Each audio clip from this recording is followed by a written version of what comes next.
Hey, so welcome back. Last episode I talked about the young couple that I just had got to meet with about the fact that they had this triplex and they bought their other home.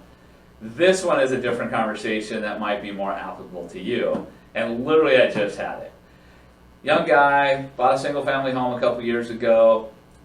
Great home, great first purchase. Again, using his FHA loan, minimum down, worked out. He's got some roommates in there helping him cover the payment right now, and the question is, are there other options for that next step?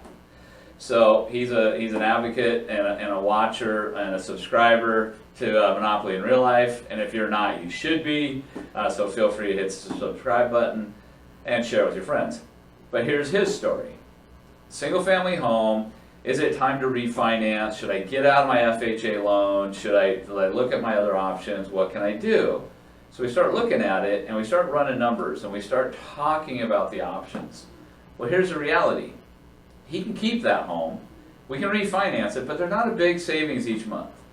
Because of the way the interest rates work on a conventional versus an FHA, there is some savings, but does it make sense for him long term? So we started talking about options. Well, you start running numbers on a duplex or a triplex or a 4-unit, all of a sudden his life could be dramatically different in a few years. So we walk away from this conversation of going, hey, I really think it might make better sense for you to sell this home, take your net proceeds, and start looking at the next evolution, which could be a duplex or a triplex or a fourplex. Now all of a sudden his numbers look way different.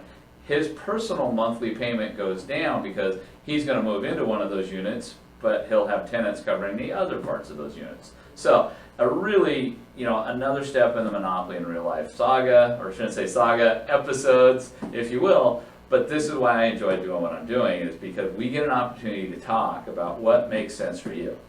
That first home oftentimes is a stepping stone. A lot of people get caught up saying their first home is going to be a lifetime home or a forever home. Really, there's a lot of ways of looking at real estate. Everybody's situation is different. Let's you and I have a conversation about what makes sense for you. If you're in a home right now and you're thinking about that next step, whether it's another single family, whether it's a parallel or lateral move, or it's really just kind of revamping your whole strategy for a lifetime of wealth building, give me a call. Let's talk. Doesn't hurt. Promise. I won't bite. Anyway, hope you enjoyed this episode. Talk to you soon.